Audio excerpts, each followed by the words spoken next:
नमस्कार मित्रांनो, अत्यंत आनंदासोबत आपण सर्वांचे पुन्हा एकदा स्वागत आहे रोजगार मराठी या YouTube चॅनलवरती। तर मित्रांनो, आपण सर्व उमेदवार विद्युत सहाय्यक या पदाच्या परीक्षेची आतुरतेने वाट बघत होतात आणि याच दरम्यान जाहिरात प्रसिद्ध झाल्यानंतर म्हणजे डिसेंबरच्या शेवटच्या आठवड्यामध्ये 2023 मध्ये जाहिरात प्रसिद्ध झाल्यानंतर आता 29 एप्रिल 2025 मध्ये परीक्षेच्या स्वरूपामध्ये बदल करण्यात आलेला होता, स्ट्रक्चरमध्ये बदल करण्यात आलेला होता। त्याबद्दलचं प्रसिद्धीपत्रक महावितरण मार्फत प्रसिद्ध करण्यात आलं होतं। त्या विरोधामध्ये बऱ्याचशा उमेदवारांमध्ये असंतोष होता, बरेचसे उमेदवार आंदोलन करण्याच्या सुद्धा तयारीमध्ये होते आणि बरेचशे उमेदवार अशा मनस्थितीमध्ये होते की आम्ही टेक्निकल फील्डचा अभ्यास करतोय आणि इथे जे प्रश्न आहे ते इतर विषयातले येणार आहे, तर आमचा रिझल्ट हा अत्यंत खराब पद्धतीचा लागणार आहे अशी त्यांची मनस्थिती झालेली होती। बरेचसे उमेदवार डिस्टर्ब होते।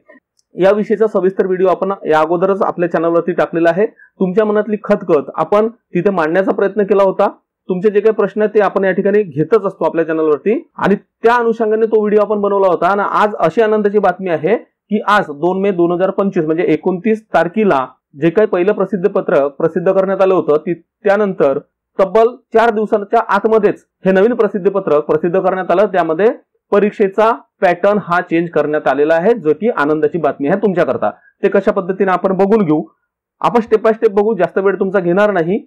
आता लवकरात लवकर परीक्षा होणार आहे। परीक्षेचे दिनांक सुद्धा आता मागच्या आठवड्यामध्ये डिक्लेअर करण्यात आले होते आणि त्यामध्ये हे दुःखाची बातमी आपल्यापर्यंत पोहोचली होती। आता ही आनंदाची बातमी आहे। सर्वप्रथम आपण जाहिरात बघून घेऊ। जाहिरातीमध्ये पॅटर्न कसा होता, तांत्रिक व्यवसायातील विषयाचे प्रोफेशनल नॉलेज 50 प्रश्न 110 गुण म्हणजे प्रत्येक प्रश्नाकरता 2.2 गुण अशा पद्धतीने राहणार होते। तर्कशक्ती करता 40 प्रश्न 20 गुण म्हणजे अर्धा गुण एका प्रश्नाकरता। संख्यात्मक अभियोग्यता म्हणजे क्वांटिटेटिव्ह ऍप्टिट्यूडचे 20 प्रश्न 10 गुण म्हणजे अर्धा गुण प्रत्येक प्रश्नाकरता आणि मराठी भाषेचे 20 प्रश्न 10 गुण अशा पद्धतीने अर्धा गुण प्रत्येक प्रश्नाकरता राहणार होता। हे एकदम बरोबर आहे, कारण की याच्यामध्ये 0.25% म्हणजे 1/4 पेनल्टी सुद्धा लागणार होती। आता याच्यामध्ये जास्तीत जास्त जे गुण आहेत ना मित्रांनो, ते 110 गुण कशाचे होते, प्रोफेशनल नॉलेजचे, आणि एकत्रित कालावधी होता 120 मिनिटाचा। हे होतं आपल्या मेन जाहिरातीनुसार। ओके, आणि यामध्ये आणखी एक गोष्ट लक्षात घ्या, या 150 गुणांचे रूपांतर 90 गुणांमध्ये करून कंत्राटी कर्मचाऱ्यांचे 10 गुण त्यामध्ये ऍड करणार होते। आता बदल कसा झाला ते बघून घेऊ। आता आपण जुनं परिपत्रक बघून घेऊ, जे हे प्रसिद्धीपत्रक आहे 29 तारखेचं।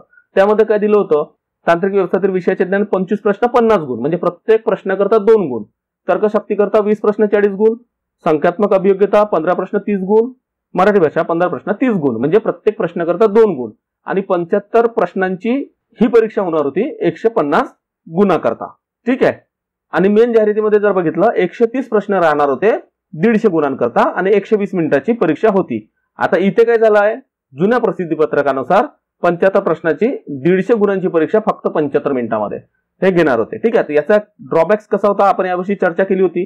तुम्ही अभ्यास करता प्रोफेशनल नॉलेजचा, टेक्निकल नॉलेजचा आणि तर्कशक्ती क्वांटिटेटिव्ह ऍप्टिट्यूड याचा अभ्यास तुम्ही कमी करता, हे आपण त्रिकालवादी सध्या हे मानायला पाहिजे। आणि परीक्षेचा पॅटर्नच त्या पद्धतीने होता। आता या ठिकाणी 1/4 म्हणजे 0.25% हे पेनल्टी लागणार आहे जर तुमचे तर्कशक्तीचे जुन्या प्रसिद्धीपत्रकानुसार 29 तारखेच्या जर तुमचे 4 प्रश्न चुकले तर सरळ सरळ तुमचे 2 गुण या ठिकाणी मायनस होणार होते। पण आत्ताचं जे नवीन परिपत्रक आहे आता 2 तारखेचं म्हणजे आजचं, त्यामध्ये जर बघितलं तर काय दिलेलं आहे, एकदम आनंदाची बाब आपण म्हणू शकतो। प्रोफेशनल नॉलेजचे 25 प्रश्न 55 गुण म्हणजे प्रत्येक प्रश्नाकरता 2.2 गुण, तर्कशक्तीचे 20 प्रश्न 10 गुण म्हणजे प्रश्नाकरता अर्धा गुण, संख्यात्मक अभियोग्यता 15 प्रश्न 7.5 गुण, मराठी भाषा 15 प्रश्न 7.5 गुण म्हणजे प्रत्येक प्रश्नाकरता अर्धा गुण म्हणजे 75 प्रश्नाची ही परीक्षा होणार आहे आणि गुण असणार आहे 80। याचा कालावधी जुन्या परिपत्रकानुसार 75 मिनिटे ठेवण्यात आलेला आहे।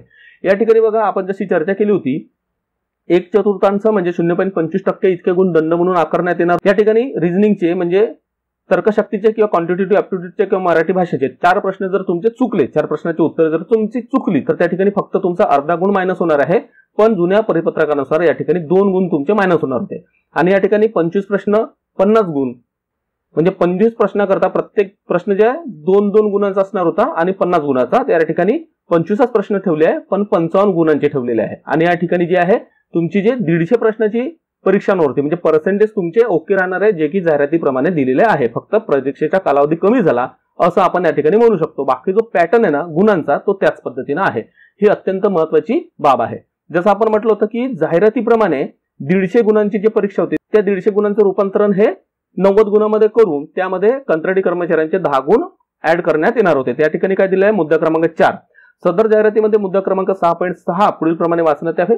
उमेदवारांना ऑनलाईन परीक्षेत गुण 80 गुणांपैकी प्राप्त गुणांचे रूपांतरण 90 गुणांमध्ये करून, ठीक आहे, हे जे एकूण जी आपली परीक्षा 80 गुणांची आहे, तर या 80 गुणांचे रूपांतर जे काही प्राप्त गुण आहेत त्या गुणांचे रूपांतर 90 गुणांमध्ये करून त्यामध्ये बाह्यस्त्रोत कंत्राटी कामगारांना 10 गुणांपैकी अनुभवाप्रमाणे, म्हणजे प्रत्येक वर्षाकरता 2 गुण, अशा पद्धतीने जास्तीत जास्त 5 वर्षाकरता 10 गुण असे एकूण प्राप्त गुण असे मिळून एकूण 100 गुणांपैकी प्राप्त गुणांच्या आधारे निवड यादी किंवा निकाल तयार करण्यात येईल. उमेदवारांना 0 अथवा त्यापेक्षा कमी गुण प्राप्त होतील अशा उमेदवारांचा निकालाकरता विचार करण्यात येणार नाही. ही एक गोष्ट लक्षात घ्या.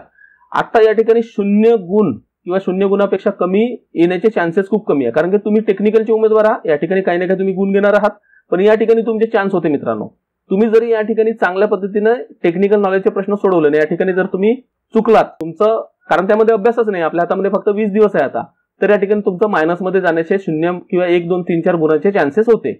पण या ठिकाणी तुम्ही 0 गुण तरी घेणार नाही अशी गॅरंटी आहे. खूप आनंदाची बातमी आहे. पॅटर्न चेंज झालेला आहे. आता तुम्हाला मेहनतीनं ताकदीनं लागायचं आहे. 20 दिवसामध्ये रक्ताचं पाणी करायचं आहे, दिवसाची रात्र करायची आहे, रात्रीचा दिवस करायचा आहे आणि तुम्हाला अभ्यास करून ही परीक्षा क्रॅक करायची आहे. पुढच्या व्हिडिओमध्ये आपण लगेच, म्हणजे हा व्हिडिओ पब्लिश झाल्यानंतर लगेच सिलेक्ट झाल्यानंतर तुम्हाला कोणकोणत्या टप्प्यातून पुढे जावं लागतं त्या सर्व 4 टप्प्यांची माहिती आपण पुढच्या व्हिडिओमध्ये देणार आहोत. ठीक आहे, तर अशा पद्धतीने हे गुणांचं चार्ट आहे. एक आपण चार्ट बनवला होता, तो सुद्धा एकदा बघून घेऊ, म्हणजे तुम्हाला कम्पेअर करायला बरं होईल. ठीक आहे, या ठिकाणी बघू शकतो, हे जुनी जाहिरात आहे, जुनं शुद्धीपत्रक आहे, हे नवीन शुद्धीपत्रक आहे. ठीक आहे, 75 प्रश्न 150 गुण आणि हे 75 प्रश्न 80 गुण. ठीक आहे, हे 2 शुद्धीपत्रक आहे. ओके, या ठिकाणी आपण बघू शकतो जुना प्रसिद्धीपत्रक आणि नवीन प्रसिद्धीपत्रक. ठीक आहे, या ठिकाणी आपण कंपॅरिझन दिलेलं आहे. तांत्रिक विषयातील किंवा तांत्रिक व्यवसायातील विषयामध्ये तुम्हाला 2 गुण प्रति प्रश्न होते, 25 प्रश्न 50 गुण. या ठिकाणी 25 प्रश्न 55 गुण आहे नवीन प्रसिद्धीपत्रकानुसार. प्रत्येक प्रश्न करता 2.2 गुण. आणि तर्कशक्ती करता या ठिकाणी आपण 20 प्रश्न 40 गुण, 15 प्रश्न 30 गुण, संख्यात्मक अभियोग्यते करता आणि मराठी भाषेकरता 15 प्रश्न 30 गुण, प्रत्येक प्रश्नाकरता 2-2 गुण. आणि या ठिकाणी तांत्रिक व्यवसायातील विषयाचे ज्ञान बघा, या ठिकाणी 2.2 गुण तुम्हाला घ्यायचे आहे, म्हणजे मिळणारच तुम्हाला. कशामध्ये? टेक्निकल नॉलेजमध्ये. आणि इतर जे आहेत ना, म्हणजे तर्कशक्ती, क्वांटिटेटिव्ह ऍप्टिट्यूड आणि मराठी भाषा, यामध्ये प्रश्नांची संख्या तेवढीच ठेवली, फक्त गुणांची संख्या ही कमी केलेली आहे, 1/4 केलेली आहे. जसं या ठिकाणी 40 गुण मिळणार होते 20 प्रश्न करता जुन्या प्रसिद्धीपत्रकानुसार, या ठिकाणी 20 प्रश्नांकरता आपल्याला 10 गुण मिळणार आहे. या ठिकाणी 15 प्रश्न करता 30 गुण मिळणार होते, म्हणजे 2-2 गुणाप्रमाणे. तर या ठिकाणी 15 प्रश्न करता त्याच्या 1/4 म्हणजे 7.5 गुण मिळणार आहे. आणि मराठी भाषेकरता ज्या ठिकाणी 15 प्रश्न करता 30 गुण मिळणार होते, म्हणजे प्रति प्रश्न 2 गुण, तर या ठिकाणी नवीन प्रसिद्धीपत्रकानुसार 15 प्रश्न करता 30 गुणाचे 1/4 म्हणजे 4 पट त्याला खाली आणलेलं आहे, 7.5 गुण भेटणार आहे. म्हणजे प्रत्येक प्रश्न करता तुम्हाला 0.5 0.5 0.5 अशा पद्धतीने गुण मिळणार आहे. आणि ही परीक्षा 75 प्रश्नांची 80 गुणांची होणार आहे. कालावधी सेम 75 मिनिटे असणार आहे. तर मित्रांनो, अशा पद्धतीने आनंदाची बातमी आहे. नक्कीच तुम्ही परत फ्रेश माइंडनी या परीक्षेला क्रॅक करण्याचा प्रयत्न करणार. टीम रोजगार मराठी मार्फत आपण सर्वांना बेस्ट ऑफ लक. तुम्हाला जर व्हिडिओ आवडला असेल तर नक्की तुम्ही व्हिडिओला लाईक करा, जास्तीत जास्त मित्रांबरोबर लवकरात लवकर शेअर करा आणि चॅनलला सबस्क्राईब करायला विसरू नका, कारण बरेचसे मुद्दे आपण इथे क्लिअर करणार आहोत. येणाऱ्या परीक्षेकरता आपण सर्वांना बेस्ट ऑफ लक. आजच्या व्हिडिओमध्ये तुर्तास एवढंच. लवकरच भेटूया नवीन व्हिडिओमध्ये नवीन माहितीसोबत. धन्यवाद.